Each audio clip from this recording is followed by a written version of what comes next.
Baik, saudara-saudara, selamat pagi. Jadi pada kesempatan ini saya akan melanjutkan materi tentang akuntansi forensik, yaitu fraud detection. Kalau minggu lalu kita sudah membahas tentang fraud prevention atau pencegahan fraud, maka pada saat ini kita akan membahas tentang fraud detection atau pendeteksian fraud. Nah, sama seperti halnya fraud prevention, seperti yang saya sudah singgung kemarin, bahwa di dalam fraud detection ini pun kita akan mempelajari berbagai metode gitu. Tapi nanti ketika diterapkannya tidak harus semua metode ini diterapkan dalam pencegahan atau pendeteksian fraud. Jadi silakan dipilih nanti metode yang paling efektif gitu ya.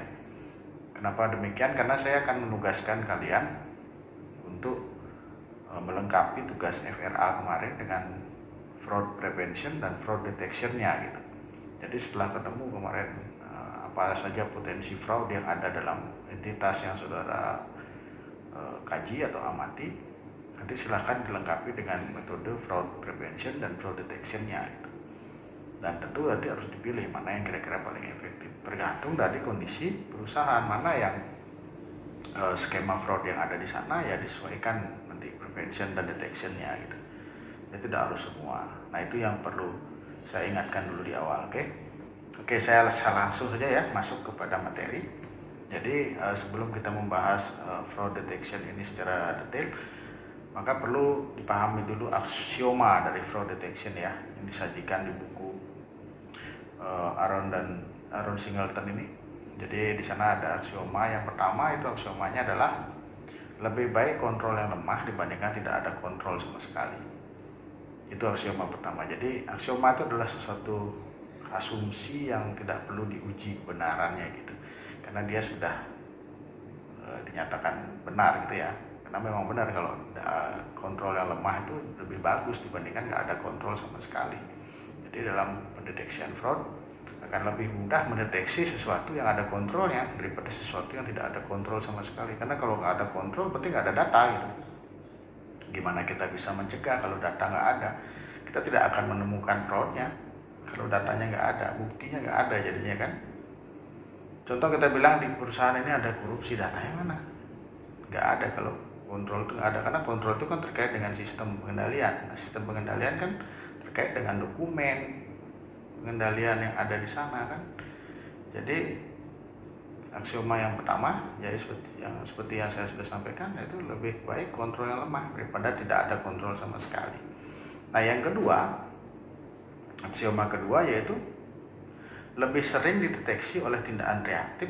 Jadi fraud itu lebih sering dideteksi oleh tindakan reaktif dibandingkan oleh tindakan proaktif. Ya ini sedikit berbeda ya. Karena sebenarnya kalau kita bertindak tentu yang proaktif itu yang bagus. Proaktif itu artinya bertindak berdasarkan logika gitu. Jadi ada pertimbangan dulu sebelum bertindak, itu proaktif namanya, berdasarkan logika. Kalau reaktif itu nggak ada logikanya, langsung sporadis gitu, itu namanya reaktif.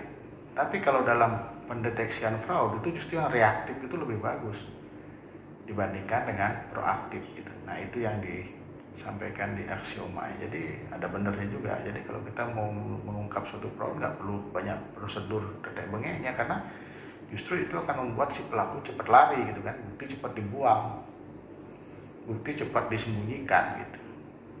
Jadi yang reaktif itu justru lebih bagus kalau dalam hal pendeteksian fraud.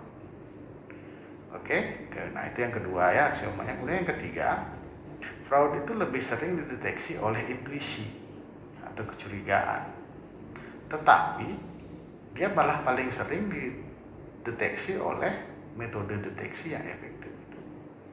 Jadi maksudnya adalah metode deteksi yang efektif itu pasti akan lebih bagus dibandingkan hanya mendeteksi mendasarkan intuisi atau kecurigaan gitu. Jadi sebuah metode deteksi yang efektif itu akan jauh lebih bagus dibandingkan dari hanya mendeteksi berdasarkan intuisi dan kecurigaan. Nah, itu aksioma ya, yang artinya asumsi yang harus dipegang dalam mempelajari fraud detection gitu. Jadi sesuatu itu akan bisa deteksi dengan baik apabila dipersiapkan dengan baik, dilakukan dengan reaktif, kemudian harus ada kontrol dalam sebuah organisasi untuk bisa melakukan detection terhadap fraud yang ada di sana. Jadi itu harus dipegang, asumsi itu harus dipegang. Oke, kita lanjutkan. Jadi itu aksioma, sedikit pembuka ya. Nah sekarang kita lanjutkan. Jadi metode deteksi itu sebenarnya ada yang bersifat umum dan ada yang bersifat spesifik gitu ya. Nah kalau yang metode bersifat umum itu ada yang disebut dengan effective general method dan other general method. Nah yang effective general method dan other general method ini sebenarnya berdasarkan atas penelitian yang dilakukan oleh ACFE selama beberapa tahun gitu ya. Jadi dia ACFE itu mencoba meneliti kira-kira metode apa yang paling efektif untuk mendeteksi gitu adanya fraud, dan nanti mana yang kurang efektif disebut sebagai general method, other general method gitu. Kenapa other general method? Karena dia juga sebenarnya metode deteksi tapi tidak terlalu efektif untuk kondisi tertentu yang terutama yang diselidiki atau yang diteliti oleh ACFE ini gitu ya. Nah ACFE ini meneliti tentang meneliti fraud, pendeteksian fraud yang ada di tempat kerja gitu ya. Jadinya di industri bukan di pemerintahan tapi di tempat kerja yang lebih dominan gitu. Artinya di pabrik-pabrik, di perusahaan-perusahaan besar. Nah hasilnya gimana gitu ya, hasilnya mana yang efektif general method itu seperti yang seperti apa. Nah kita lihat di tabel ini, di tabel di halaman 147 ya, most common detection control. Jadi inilah metode deteksi yang paling umum yang paling banyak bisa mendeteksi. Ini penelitiannya tahun 2006 2008 ya metodenya, periodenya maksudnya. Jadi hasilnya itu ternyata yang paling efektif mendeteksi fraud, jadi occupational fraud ini fraud di tempat kerja ya, itu ternyata yang paling tinggi itu tips. Jadi yang paling efektif itu tips ternyata. Tips itu dikatakan sebagai most common detection control. Jadi yang detection control yang paling baik itu adalah tips gitu. Jadi 46% kasus fraud itu berhasil dideteksi oleh tips di tahun 2008, kemudian di tahun 2006 itu 34, kemudian ada peningkatan dari 34 ke 46. Berarti dia semakin efektif gitu. Artinya menurut penelitian ACFE malah meningkat gitu. Tips ini malah meningkat, bisa mengungkap atau mendeteksi sebuah fraud. Itu sekitar 46%. Kemudian by accident itu yang kedua. By accident ini maksudnya adalah suatu kejadian yang kemudian ternyata bisa mengungkap suatu kasus yang besar, suatu kejadian kecil yang akhirnya bisa mengungkap suatu kejadian yang besar. Contohnya begini, dalam sebuah tender misalnya pengadaan AC itu, di sebuah institusi, kemudian tiba-tiba baru seminggu dipasang AC-nya rusak. Itu accident kan, artinya accident terjadi, tiba-tiba AC rusak, meledak. Itu ada 3 dari 50 AC yang dipasang itu ternyata meledak misalnya. Nah setelah diteliti, ternyata justru AC meledak ini mengungkap sesuatu gitu. Apa yang diungkap? Oh ternyata sebagian AC yang dipasang kemarin itu adalah AC bekas yang direkondisi, diperbaiki kemudian dipasang. Nah itu artinya apa? Kalau itu ditelusuri lebih lanjut, bisa jadi di dalamnya akan menemukan kasus yang lebih besar gitu. Oh bisa jadi kemarin ternyata AC ini karena si pejabat yang memberikan tender AC ini mungkin minta jatah terlalu banyak, akhirnya si pemborong terpaksa menggunakan AC bekas gitu. Nah bisa jadi akan terungkap hal seperti itu. Ini bukan hayalan ya, tapi memang ada kasus-kasus seperti itu. Contoh beberapa yang kemarin diungkap di sebuah institusi pembangkit tenaga listrik, saya nggak sebutkan namanya. Itu ternyata generator yang dibeli oleh perusahaan itu sebagian adalah generator bekas gitu. Nah itu jadi kasus gitu. Kenapa? Karena laporannya ternyata baru gitu. Dan generator itu baru dipasang beberapa minggu sudah rusak. dari rusaknya, eksiden rusaknya inilah kemudian terungkap sebuah kasus yang besar. Nah ternyata by accident ini menduduki posisi kedua mengungkapkan sebuah fraud, dalam mengungkap sebuah fraud. Sehingga by accident ini jadi suatu perhatian khusus gitu. Jadi jangan abaikan sesuatu yang kecil, karena bisa jadi itu sesuatu yang kecil itu menyembunyikan justru sesuatu yang besar. Itu maknanya, atau itu yang bisa saya jelaskan ya terkait dengan by accident. Nah kemudian yang ketiga itu internal control katanya. Yang efektif, yang paling efektif itu internal control yang ketiga. Nah ini saya rasa udah biasa ya, internal control itu apa, mungkin internal audit. Yang ketiga internal audit, yang keempat internal control. Nah internal audit ini apa? Udah jelas kan, internal audit itu adalah audit yang dilakukan oleh internal perusahaan. Seperti contoh perusahaan besar ya pasti punya internal audit. Contoh lah misalnya perusahaan besar apa Astra gitu ya, pasti dia punya, Pertamina ya punya internal audit. Nah internal audit inilah yang bertugas untuk mengaudit ke cabang-cabang, ke anak-anak perusahaan gitu. Nah itu saya rasa sudah bisa kalian pahami karena itu sudah pelajaran sehari-hari di akuntansi ya.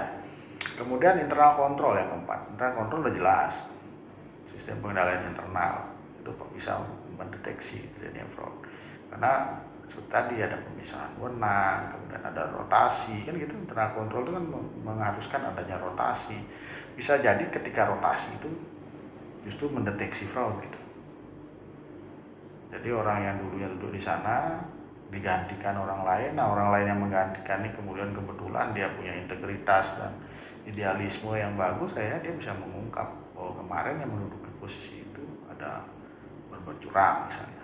Nah itu salah satu contoh internal control yang bisa mengungkap gitu ya. Nah kemudian yang kelima, external audit. Nah external audit itu ternyata cuma menduduki 9%. Dia 9% external audit itu bisa mengungkap atau mendeteksi fraud.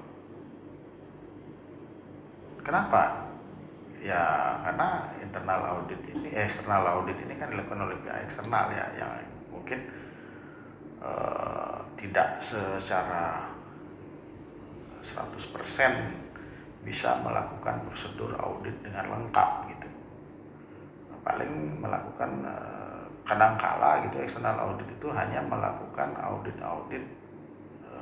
yang mandatori gitu ya, yang memang diwajibkan untuk dilakukan. Artinya standar minimum dari sebuah audit, dan sudah bukan rahasia umum bahwa kalau audit hanya dilakukan berdasarkan standar yang umum, ada kemungkinan hal-hal yang khusus itu tidak terungkap.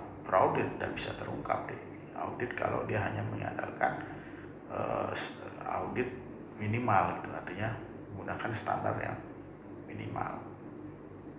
Jadi banyak kasus seperti kasus Enron itu kan menunjukkan bahwa eksternal audit tidak bisa mengungkap kalau ada fraud di dalamnya. Banyak gitu. Makanya external audit justru hanya menduduki posisi ke-5 sebagai fraud detection method itu yang efektif ya. Nah kemudian notified by police. Jadi diungkap oleh polisi itu justru hanya paling kecil sekali fraud itu bisa diungkap oleh polisi. Jadi menunjukkan dia posisi terakhir, posisi ke-6. Jadi ternyata polisi itu jarang bisa mengungkap fraud. Yang paling banyak bisa mengungkap fraud adalah tips. Tips itu adalah, saya lupa tadi menjelaskan, tips itu adalah pengaduan. Mungkin kotak saran, kotak pengaduan itu yang ada di perusahaan besar, saya punya kotak pengaduan. Nah, itu tempat melaporkan atau laporan masyarakat. Sering kita dengar bahwa KPK menangkap si A karena adanya pengaduan dari masyarakat. Polisi mengungkap judi sabung ayam karena adanya laporan masyarakat. Nah, tips itu adalah seperti itu, laporan masyarakat, atau bahasa kerennya whistleblowing, ya, orang yang mengadukan sesuatu. Itu justru bisa mendeteksi fraud sangat efektif gitu. Makanya seperti KPK, institusi penegak hukum itu banyak sekarang di websitenya mencantumkan kotak tempat pengaduan.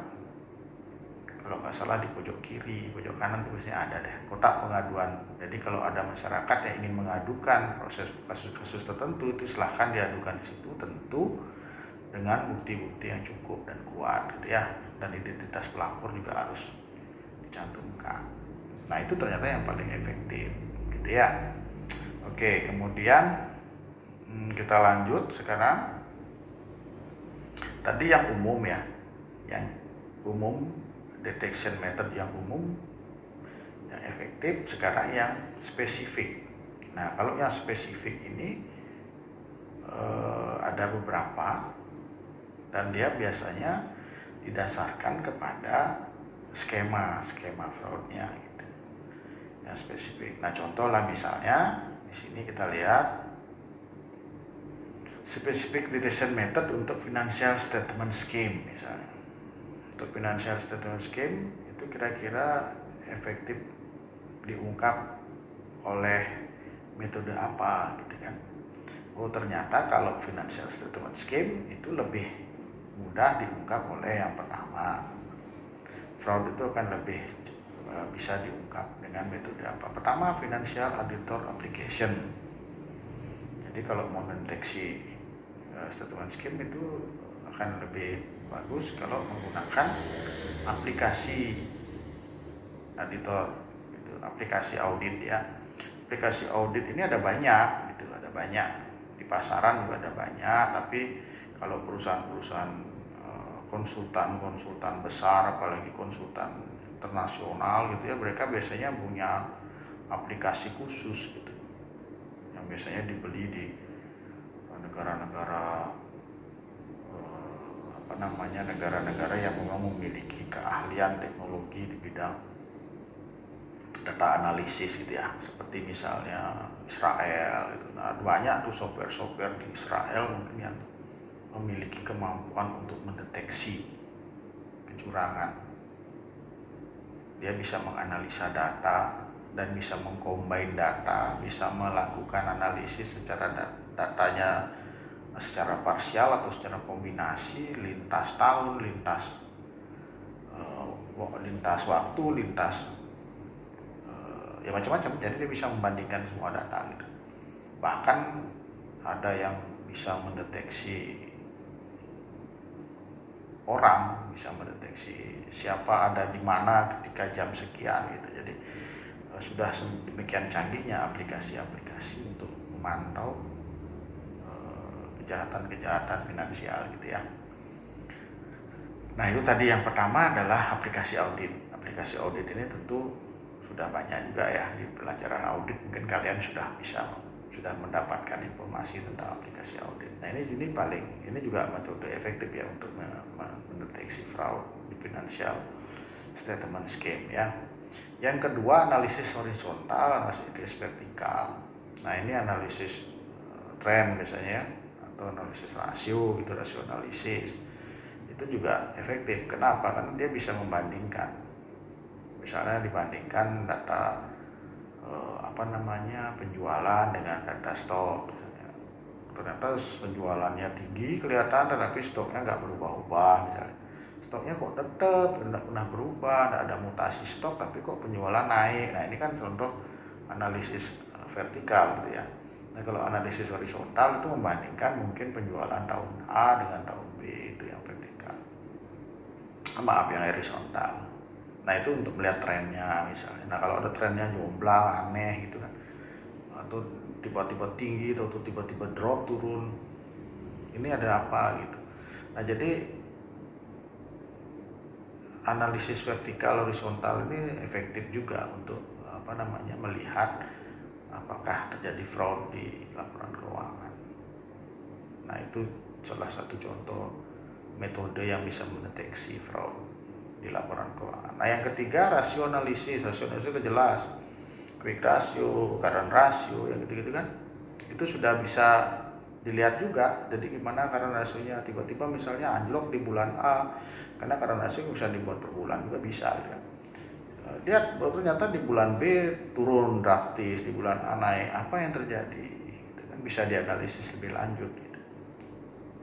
Nah itu contoh-contoh untuk mendeteksi ya. Kemudian GAAP, General Accepted Accounting Principle untuk tax rate misalnya. Jadi penerapan prinsip-prinsip akuntansi yang benar dalam menghitung pajak misalnya. Nah biasanya kalau orang mau menyembunyikan pajak, pasti dia akan memperlakukan akuntansi secara tidak standar gitu. Artinya dia akan menggunakan prinsip-prinsip akuntansi yang tidak standar untuk bisa menyembunyikan misalnya pendapatan segala macam. Nah itu bisa dilihat kalau kita mau menguji ada kecurangan atau tidak, bisa dilihat di laporan pajaknya gitu. Jadi laporan pajaknya bisa dilihat apakah laporan pajaknya itu sudah sesuai JEP apa enggak gitu. Sudah sesuai prinsip-prinsip akuntansi yang diterima umum apa enggak.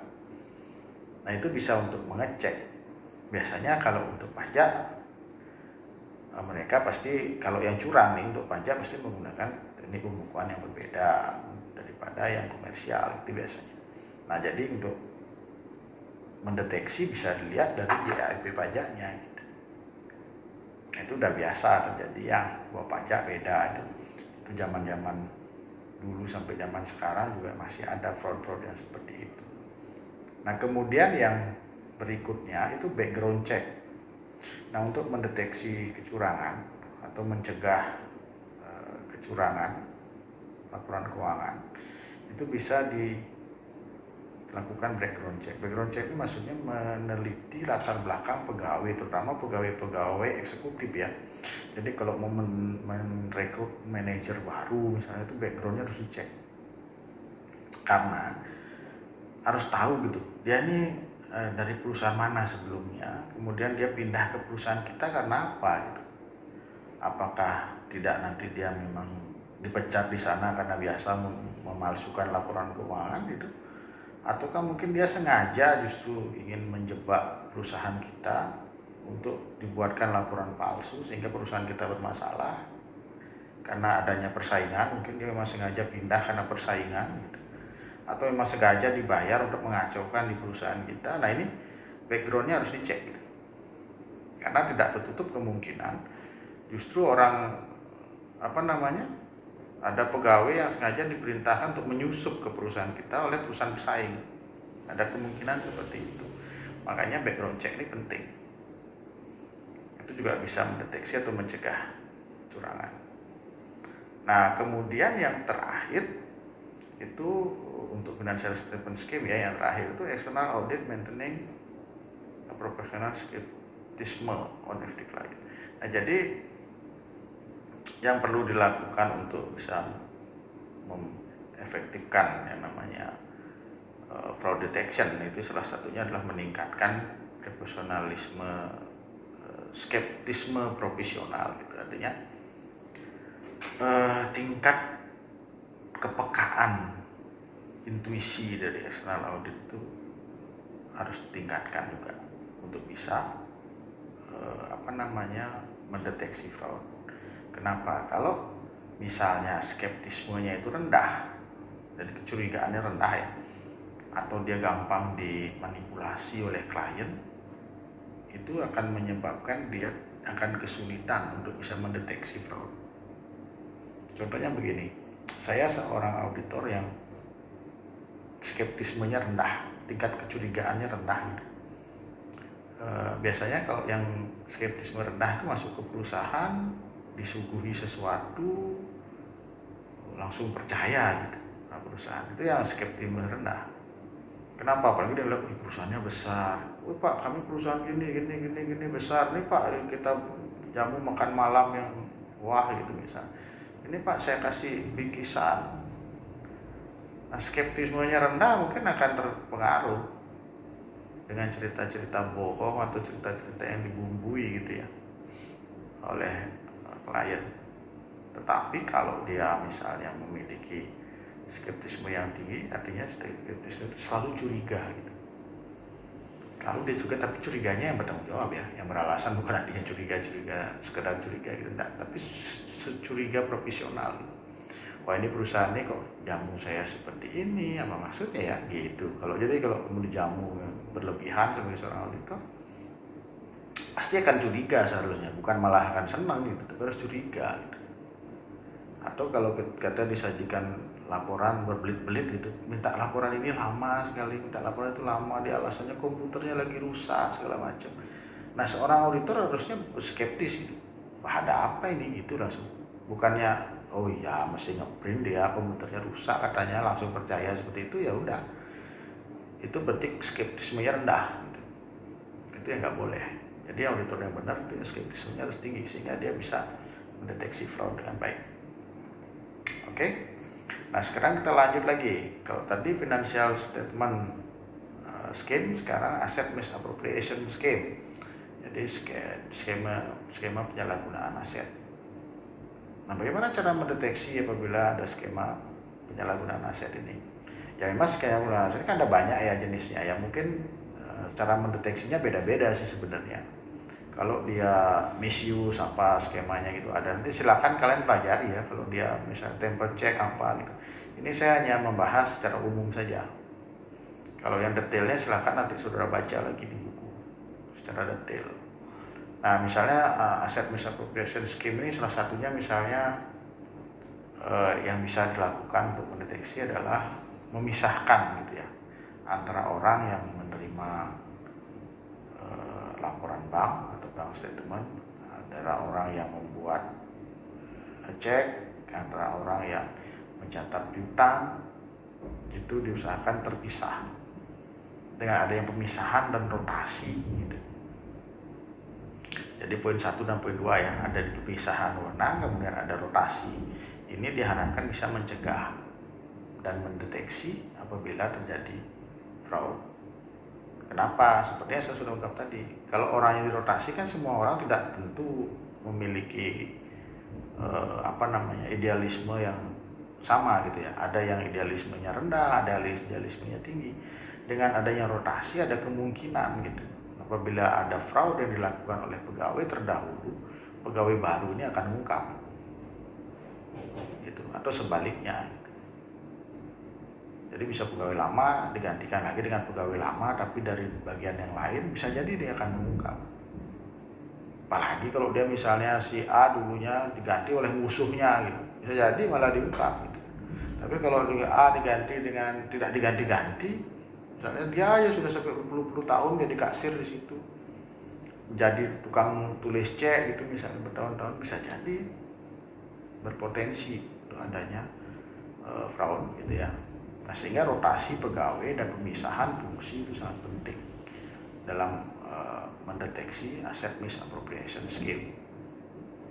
Jadi kalau dia penyalahgunaan aset itu kasus atau dari hasil FRA kalian menemukan banyak ada kelemahan di penyalahgunaan aset, maka perlu ditetapkan bahwa hal yang paling penting harus dilakukan adalah memisahkan fungsi dan merotasi pegawai. Itu salah satu sistem pendeteksian yang bisa ditawarkan. Di samping nanti yang lain juga bisa ditawarkan ya, tergantung dari kondisi perusahaan masing-masing seperti yang saya ungkap tadi di awal. Nah yang selanjutnya menguji tipe transaksi. Jadi kalau mau mengungkap misappropriation aset ya salah satunya adalah menguji semua tipe transaksi. Semua transaksi dicek, dilakukan pengujian, apakah angkanya sudah benar, pengirimnya sudah benar, sudah sesuai dengan tagihan, pembayaran dilakukan sesuai dengan tagihan, pembayaran dilakukan sesuai prosedur, tanggalnya pas, nggak ada mungkin yang dibayar lebih cepat, dibayar lebih lambat, atau justru kalau ditemukan misalnya si A kok dibayarnya cepat sedangkan supplier B dibayarnya lama gitu. Nah ini patut dicurigai ada sesuatu. Nah itu salah satu contoh kenapa harus diuji setiap transaksi, karena dari pengujian transaksi ada kemungkinan akan menemukan hal-hal seperti yang saya ungkap tadi. Misalnya itu tadi kok ada yang dibayarnya tepat, ada yang dibayarnya lambat, ada yang belum harusnya dibayar tapi sudah dibayar terus gitu. Sedangkan yang udah lama kali ngantri nggak dibayar-bayar. Nah itu bisa jadi ada sesuatu, ada permainan antara si supplier dengan si pegawai. Nah itu ya yang harus diperhatikan. Kemudian yang terakhir, reconciling inventory dan confirm receivable regularly. Jadi melakukan rekonsiliasi terhadap persediaan, jadi maksudnya laporan persediaan, dan melakukan konfirmasi terhadap piutang. Karena logikanya piutangnya pasti naik kalau stoknya banyak yang keluar gitu. Artinya kenapa muncul piutang kan karena adanya penjualan. Kalau ternyata di inventory tidak ada pengeluaran tetapi penjualannya naik, gimana artinya? Oh, ini ada permainan di laporan keuangan. Tapi gimana kalau inventory-nya banyak hilang, ternyata piutangnya tidak bertambah-tambah? Nah, berarti ada barang hilang berarti. Kalau inventory-nya berkurang tetapi piutangnya nggak nambah-nambah, ya ada kemungkinan barangnya hilang. Atau kasnya juga nggak nambah gitu. Ada asset misappropriation scheme. Jadi untuk mendeteksi asset misappropriation scheme ya salah satunya dengan melakukan rekonsiliasi inventory atau perhitungan persediaan, konfirmasi terhadap utang piutang. Oke, itu ya metode asset misappropriation scheme. Jadi metode fraud detection untuk asset misappropriation scheme. Nah, yang terakhir ini adalah metode fraud detection untuk corruption scheme, untuk korupsi. Skema-skema korupsi itu kira-kira gimana cara mendeteksinya? Yang pertama, mengklasifikasi transaksi berdasarkan vendor dan menguji transaksi yang tidak umum dan tidak biasa dan volume-volume transaksi yang tidak bisa dijelaskan. Nah, jadi harus diadakan klasifikasi terhadap vendor. Artinya gini, untuk mendeteksi fraud, korupsi, itu yang harus dilakukan adalah rajin melakukan penilaian, pengecekan terhadap transaksi oleh vendor. Transaksi kepada vendor harus dicek. Kemudian dicek lagi, ada yang tidak biasa enggak? Gitu. Seperti yang saya bilang tadi. Oh, ternyata ada yang rajin dibayar, gitu. Yang belum waktunya dibayar sudah dibayar. Sementara ada yang udah 6 bulan nggak dibayar-bayar misalnya vendornya gitu. Tapi di satu sisi ada yang rajin sekali dibayar. Nah, ini menunjukkan bahwa ada sesuatu. Bisa jadi si pegawai yang menduduki posisi sebagai pembayar vendor ini mungkin menerima suap, menerima sogok itu dari si vendor, sehingga dia paling sering dibayar, paling rajin dibayar. Nah, itu bisa mendeteksi korupsi. Karena ya namanya penyuapan itu kan salah satu bentuk dari korupsi. Nah, itu contohnya ya.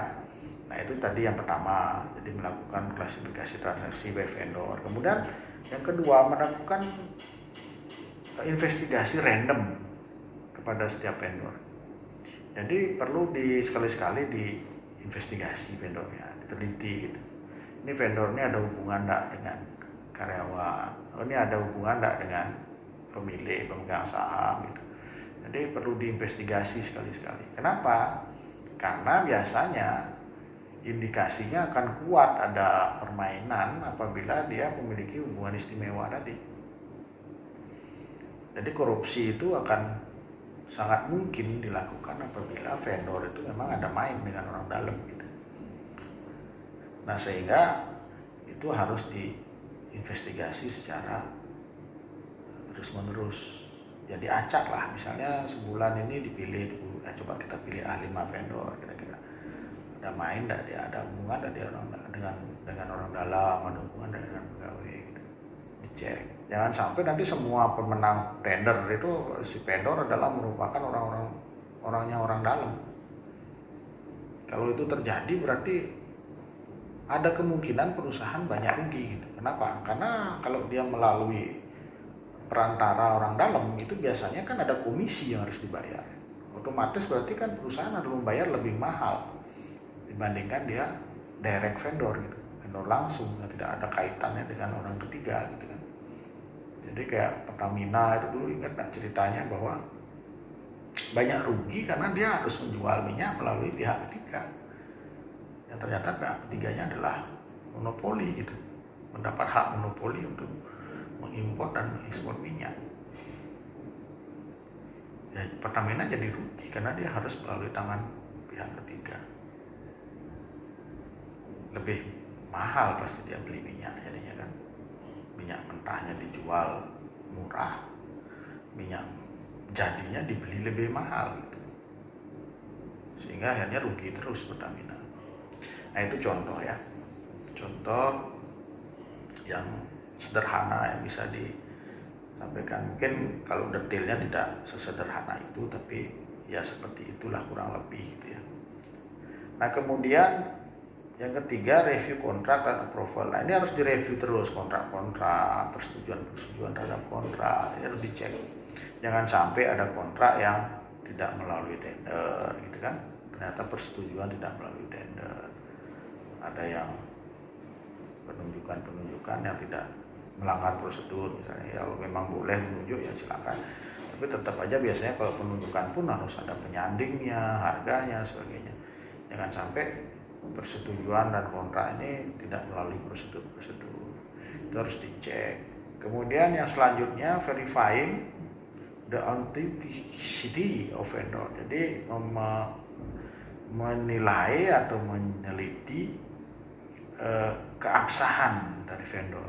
Jangan sampai ada vendor-vendor fiktif gitu. Karena kan kita sudah bahas kemarin di skema itu ada yang namanya shell company. Jadi perusahaan-perusahaan yang sengaja dibuat perusahaan fiktif gitu, yang dibuat sebagai perantara, dia ngambil untung jadi komisi sebagai perantara. Padahal perusahaan itu nggak ada gitu. Perusahaan itu fiktif dan punyanya orang dalam, punyanya orang yang punya hubungan dengan perusahaan gitu. Nah itu juga harus dicek, keaslian vendornya harus dicek ada apa enggak. Itu cara salah satu mendeteksi juga adanya fraud atau tidak. Kemudian looking for related party transaction. Jadi mencari pihak-pihak yang berhubungan dengan transaksi. Jadi dicek pihak-pihak siapa saja yang berhubungan dengan transaksi. Dipelajari apakah dia ada hubungan dengan orang dalam atau tidak. Dipelajari apakah dia memang real ada atau tidak. Takutnya kan beberapa vendor ternyata alamatnya sama, ternyata namanya sama. Kalau vendor-vendor fiktif kan biasanya gitu, nama PT-nya beda tapi ternyata penanggung jawabnya sama, nomor rekeningnya sama gitu. Nah ini perlu dicari, database-nya dicari, kemudian dipelajari. Jangan sampai terjadi hal-hal seperti itu, karena kalau ada hal itu berarti telah terjadi sesuatu kecurangan dalam perusahaan. Kemudian review approval from transaction. Nah, jadi mereview persetujuan untuk transaksi secara annual yang pihak-pihak berhubungan istimewa ya. Jadi mereview semua approval persetujuan transaksi yang melibatkan pihak ketiga yang memiliki hubungan terhadap perusahaan itu secara reguler. Jangan sampai setiap tahun misalnya harganya dinaikkan, karena dia orang dalam kan gampang aja dia naikkan, akhirnya perusahaan jadi membelinya lebih mahal. Atau di transaksinya, di kontraknya, di approval kontrak ada perjanjian-perjanjian yang mungkin menguntungkan dia tapi merugikan perusahaan. Itu harus dicek. Jadi direview semua. Intinya semua celah itu harus dilihat sih. Kalau untuk mendeteksi fraud ya semua celah itu harus diperhatikan. Oke, saya rasa itu ya.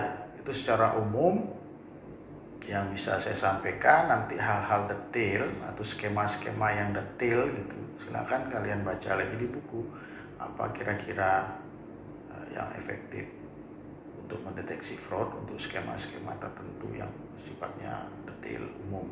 Ini yang tadi yang saya ungkap umum, yang khusus-khusus mungkin silakan dipelajari lagi. Oke, saya rasa itu yang bisa saya sampaikan pada kesempatan ini. Terima kasih atas perhatiannya. Selamat pagi.